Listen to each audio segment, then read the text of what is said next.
the Deep Third podcast coming to you as we do weekly. Um, we appreciate everybody who's going to come in tonight.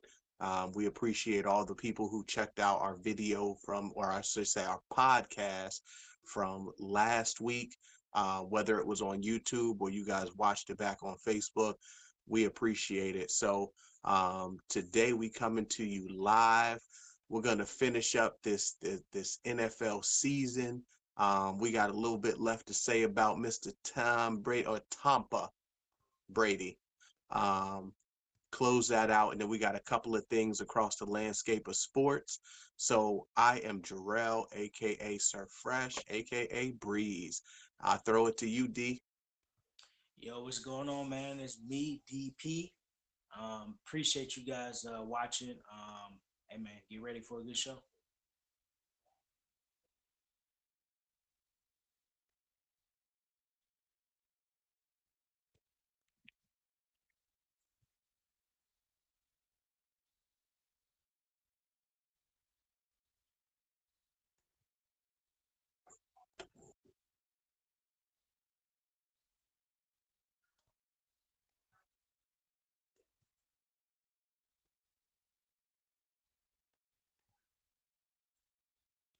All right, man. So we coming to you each week. I'm giving you off the top something that I saw this week, something that's whatever, anything off the top of the brain. So um, what I want to talk about is Trevor Lawrence. So I'm not going to sit here and say Trevor Lawrence should be the first overall pick, um, but he did something today that I got to give him some kudos for.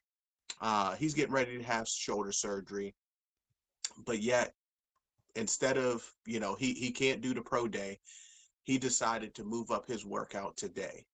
Now, if you listen to different analysts here, there, and everywhere, if you look at the NFL and who has the first overall pick, it's almost a foregone conclusion who's going to be the first overall pick.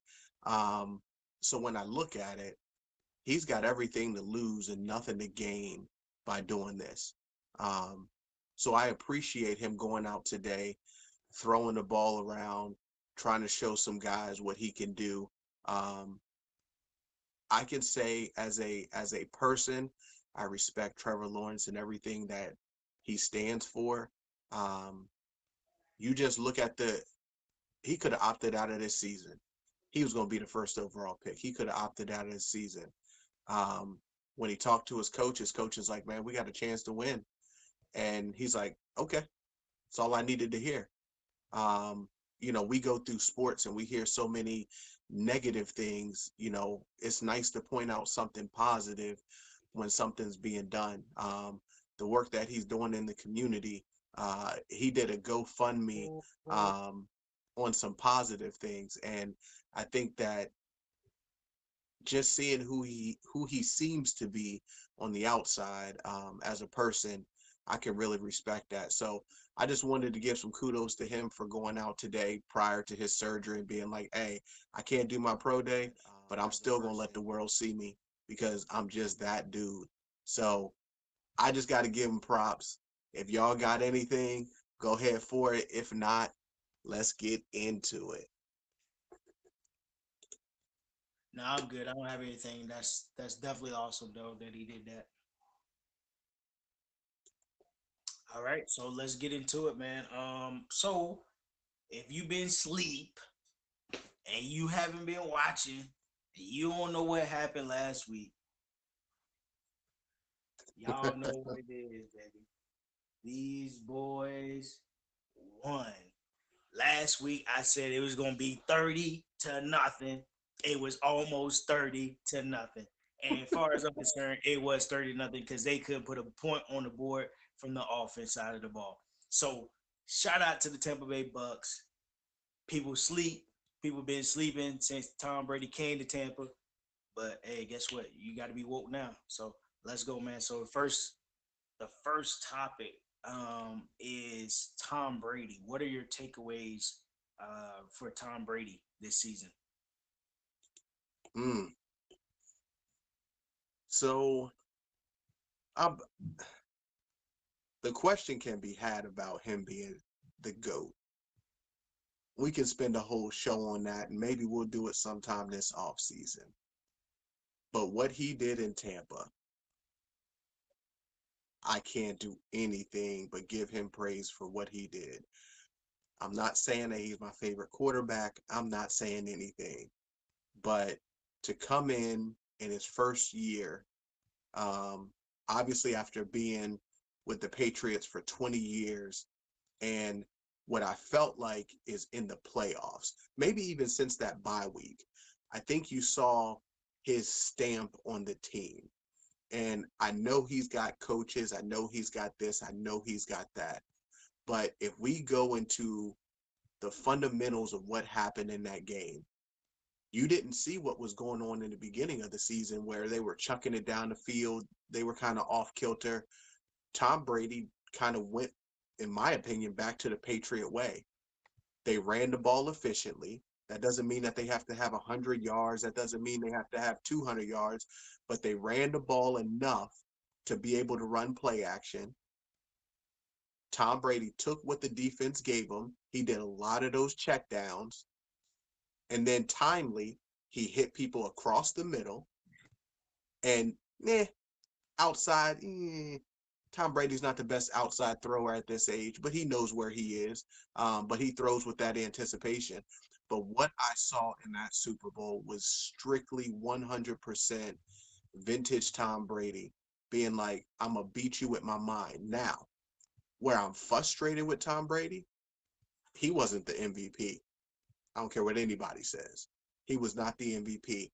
If any other quarterback would have been playing in that game to barely throw for a little bit over 200 yards, they'd have been like, he's a game manager. That's what they would have said. With the way that defense played, they'd have been like, the defense won the game. He was a game manager. Gronkowski was the real MVP of that game. 2 touchdowns and countless number of times where he made impact blocks.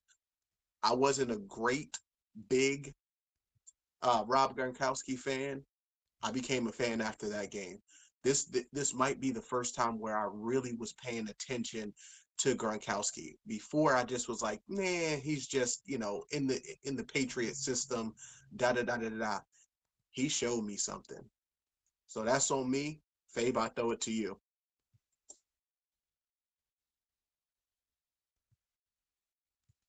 Hey, Faye, get more in the camera. I can't really see your face.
Hey,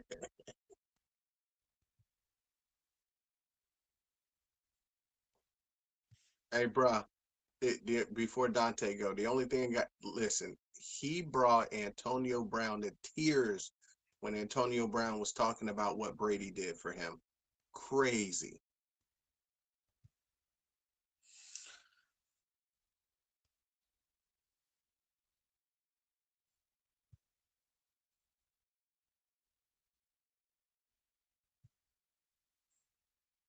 Yeah, that is definitely special.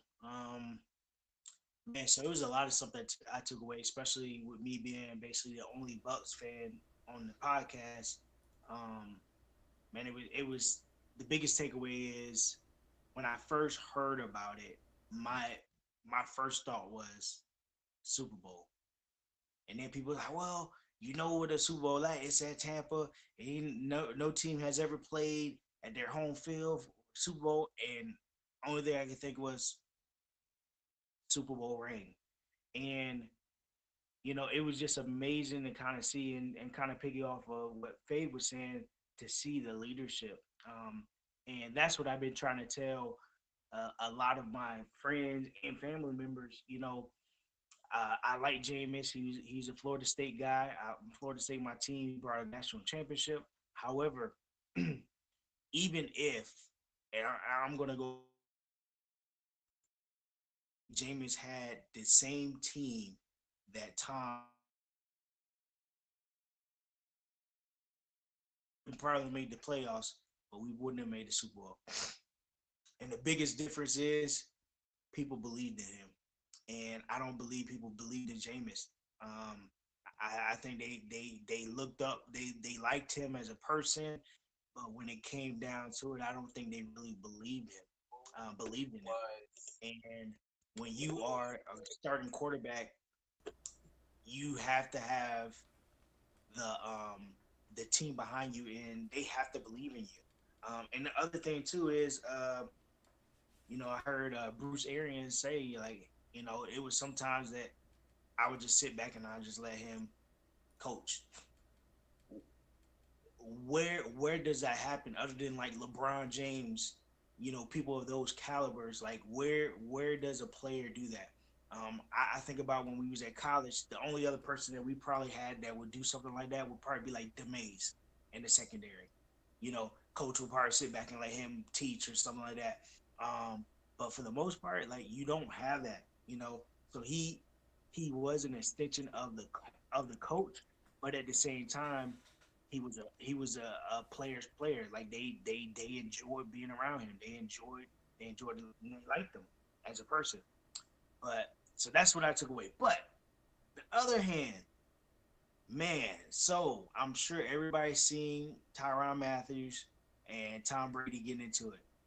I felt some type of way because I was like, man, even with me being a Bucks fan, I was sitting there like, man, quarterbacks get away with too much, man. Like, I don't know what was said, whatever. I saw Brady kind of do his thing, and then he ran after him, and then they threw the flag on, and I was like, wow, that's crazy. How does that happen? Like, because me being a defensive player, I don't, you offense, I don't care. Shoot, you a backup guard, you the center, I don't care. I don't like you. That's that's my mindset. And just to see how that happened and whatever, and I was like, man, that's crazy. And I really wanted to know what he said, but I will say this about Brady: he is very calculated. So reports came out that I guess he apologized and it got out, but we still don't know what he said. But we know that he apologized. So with that being said, I want to know what he said. But on to the next topic. Urban Myers. So Urban Myers just became the head coach for the Jaguars. Um, man, it's a lot of stuff going on. So, man, what are y'all thoughts on Urban Myers? Like, do you think he can uh, rejuvenate them and get them to the playoffs again, like they were when they beat the Steelers? I think in like 2009, I believe it was.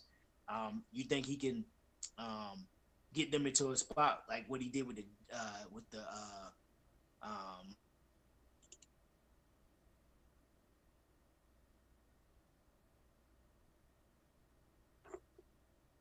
Oh, he froze. Yeah, I think he froze. Um, so I'll kind of jump in. Um, so for me with Urban Meyer, uh, the biggest thing I took away literally just happened the other day. Urban Meyer hired Chris Doyle, the strength and conditioning coach from Iowa, that got let go for some controversial things. Um, you had former players saying that he said racist things out of his mouth. And, you know, they did an outside investigation and the University of Iowa let him go. Now, I'm not going to sit here and indict the man other than what I know, but it's not necessarily Chris Doyle the person. What I'm gonna talk about is Urban Meyer, and this is the first sign of trouble already that I've seen. What the He was asked the question about the guy, and he says, "I vetted him." Okay, I got you. I did my background. I've known him for, I think he said 20 or 30 years or something like that. Okay, okay. And then here's the trouble. Well, what do you say to your players that come through the door? They're just gonna have to trust me. Hold on, hold on, hold on.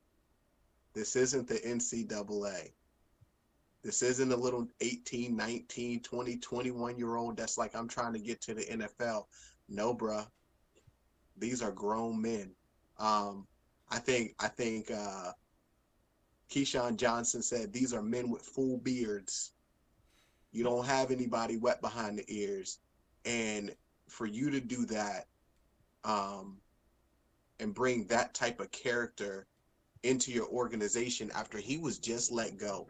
It's not like the investigation came out and vindicated him. He was good. No, he got let go. Now, is he a good strength and conditioning coach? He very well may be. But at the end of the day, you're talking about grown men. And I guarantee there's going to be some men coming in there with a side eye like, am oh I? So for me, I like the Urban Meyer hire. Um, I wondered how he could do it because he's a rah rah intensity, let's get after it kind of coach, and I wanted to see what he could do. I mean, he's done record wise fairly, I would say, great everywhere he's been. Um, Now, with what's going on, I'm starting to believe the controversy that surrounds him everywhere he goes. Um, I was hoping that we're in the NFL. There ain't no controversy. There ain't no recruiting violations and um, you know, whatever stupid things that you get around with the University of Ohio or when he was at Florida. But at the end of the day, I'm really concerned for Urban because if you get a locker room to turn on you, it's not going to be the players that go. Sorry, they can't trade 53 players. They can get rid of you real quick. Yeah, and I'll be quick. That's kind of where I was gonna go with the conversation too. Was saying, yeah, it's you dealing with grown men, and now to me, think about this picture you just Super Bowl, right? They just ran a ad. The NFL, we're united, we're together, blah blah, right?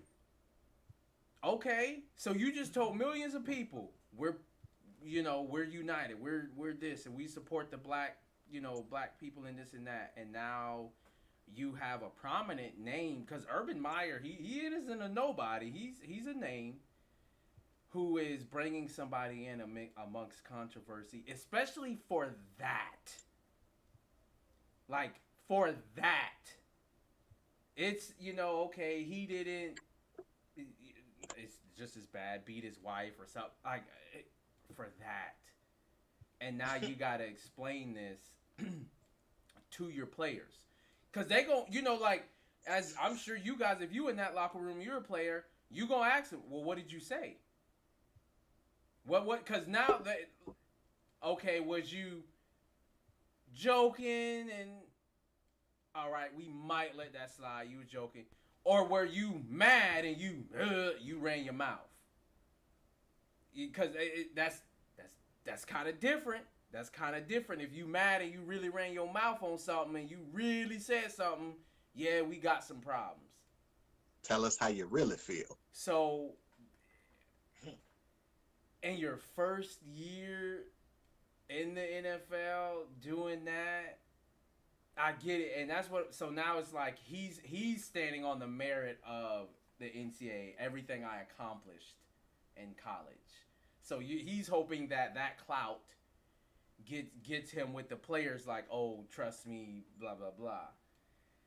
You know, and like you said, man, I was gonna bring up, he had. I didn't hear much at Ohio State, but I know there was some stuff that went down at Florida that he would cover up and all of that stuff. So he ain't squeaky clean with his programs. Um, I just that's just a tough move. Like I get he's probably helping out a friend, but that's just a tough move to make in your first year. Yeah, yeah, bro, that's definitely crazy. Yeah, he probably shouldn't have made that hire. To be honest, I don't think it's a good hire for the Jaguars because if you think about it, I'm trying to think about what coach that did good in college transferred greatness in the NFL. I can't remember any. I remember what You got your Seahawks coach. Yeah, Pete okay, Carroll, yeah, Pete Carroll. Okay, so yeah, that's probably right now. That's the only person that's coming to mind. That Jimmy Johnson. Jimmy. Okay, Jimmy. Yeah. So okay, so you had a couple. But my thing is, most college coaches they don't succeed because first off, this is the thing about see the pros in like high school football, in my opinion, are almost similar. You can't really pick and choose everybody that comes on the roster. College, you can be great because guess what? I know what my scheme is, and I'm going to go and get those exact players to fit my scheme. And we're going to be good because I have the right person. On Madden franchise right now, they have that where you pick your scheme and you're trying to get the players to match. However, you can't always get the best players because you got a cap. You can't always get exactly what you want because maybe that person don't want to sign. Even though you have that in college, but you can go after certain people. So, like for instance, I can run a 4-3, and my defensive end, I need a speed rusher. Okay, I can go get uh, a 3-star defensive end that can rush the passer, and it can probably cover up. But if you trying to do that in the NFL and he not good, he gonna be getting pancaked. So I don't know. I don't think he's gonna. I don't know. He may be able to do it. I think he's really good at football, X's and O's and stuff. But I think it's just hard to make that jump in that transition. And then on top of that, now throwing that into the loop, that was the worst hire that he could have done because what have we been talking about the last 3 years, 4 years, 5 years? Have we been talking about this? And then so now you're gonna bring in a guy that, and granted, he probably said some stuff in Iowa. He probably had maybe what like 5 or 6 black people in the room. Because who going to Iowa? Ain't nobody. I can't hear because I wanted the corn. I heard the corn was good. Get the freak out of here. Ain't going to Iowa. Nah, I'm out. But you're bringing a guy in that is probably going to be uncomfortable because he's going to be surrounded by 95% of black people, and you have to feel some type of way because everybody gonna know exactly, they probably don't know exactly what you said, but they know that, hey, this is what happened. So yeah, for Urban, I don't think it's a good hire. And then on top of that, I think I remember when he was at Ohio State, there was something like this, some racial undertone, and I remember he was getting interviewed, or whatever. I think no, it was about the wife beating. It was about the wife beating. That's what it was. The So Oh, coach, the yeah, assistant, yeah. yeah, it was yeah. about the wife beating. But which was horrible, I must say. Yes. So there you go again. Like this is what you have on your coaching staff. So yeah, man. So it's kind of bad because at the end of the day, yes, these are grown men, but you still have a lot of people that are young, and you want them to be the best that they could be, the best. Like for instance, like you want them to go out in society and be productive members of society.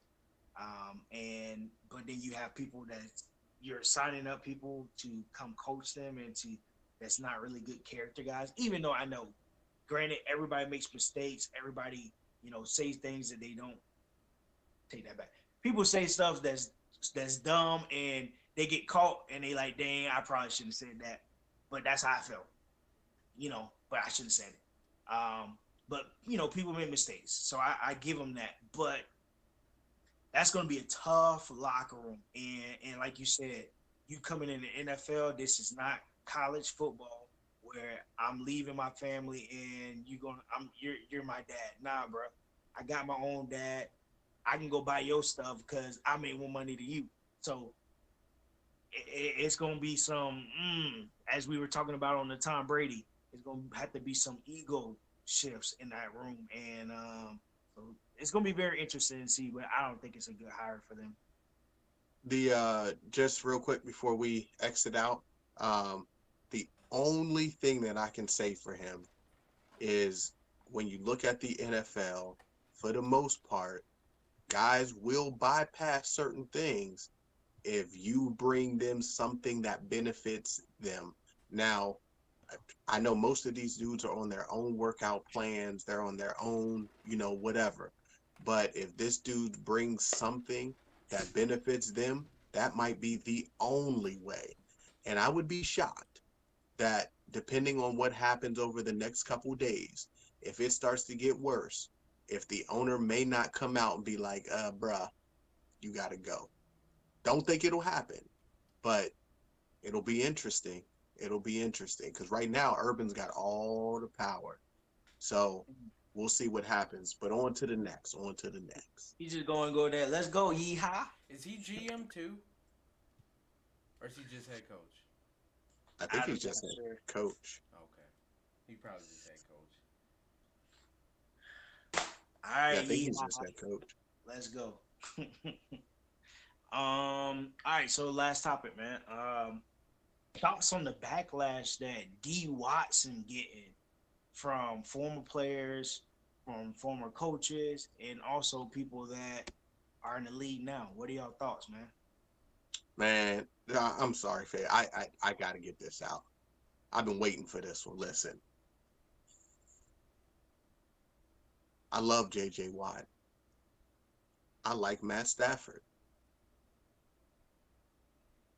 I'm trying to figure out where people were saying anything about Matt Stafford when he asked for a trade. When he just came out and said that it was a very hard conversation. Where were the people at? JJ Watt on the same team in the same organization comes out and says, I want to trade or I want to be released. Okay. They let him go. I heard it this morning, which fueled my frustration. And I don't know if it was Tim Hasselback, Matt Hasselback, one of the Hasselbacks. And he said, basically, when do athletes now get all this power? Why? Other players didn't have it when they were coming up. They just did what was in front of them. No, those sports days are gone. When I am generating the type of money that I am generating for your organization, not me, because I'm salary capped. There's only so much money I can make. There's not a limit on what you can make off of me. When that happens, and when that discrepancy is so big, no, I want to have a say. Because if you're not going to do right by me, you're cutting off my career. And what you're cutting off is my ability to make a substantial salary. Because when I leave this organization, you're still going to make your money. You're still going to be paid, and you're just going to get somebody else. So I need to maximize my dollars, but I also need to maximize my career. So if I see that, just like Russell Wilson said, if you're not putting people around me that's going to protect me, I don't want to be here.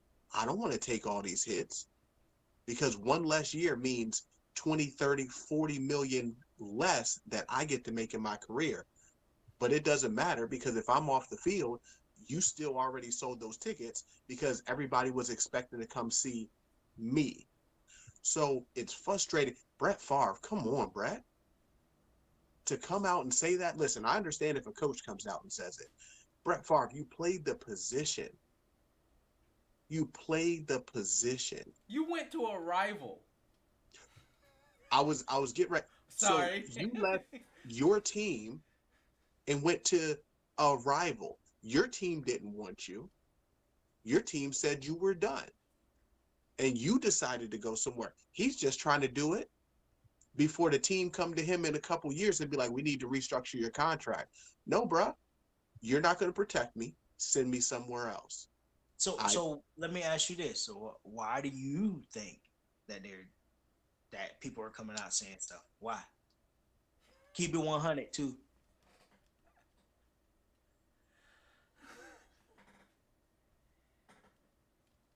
I can't think of any other reason Say it with your chest. than it being the color of his skin. I don't Mm. want it to be. I don't want it to be. It When it first happened, I was like, okay, right? I want out. Texans want to dig in their heels. That's fine. But now that there's other people that have asked pretty much for the same thing, but yet they don't. I can say, okay, he's 25. Okay, there's a reason. We can try to make reasons, but I'm hoping that it's not that reason, because I would disappointment wouldn't even be the word. Because if I'm unhappy and something happened that we don't know, let me just say that you don't go from last year, the Texans bring in like your aunt, your family, all these people to surprise you with this contract, and you're so thankful. You don't go from that to where we're at in a year without something happening. So there's something that has happened, and Deshaun Watson is too good of a person to probably air that dirty laundry. But there's something that happened. I'm just I'm hoping, I'm hoping they find a way to figure this out, because there's teams out there that's going to pay that price to come get him. Yeah.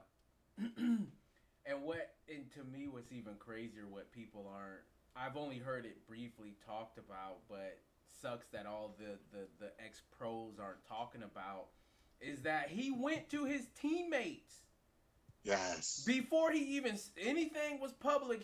Yo, this is how I'm feeling, and whatever, and do what you got to do, bro.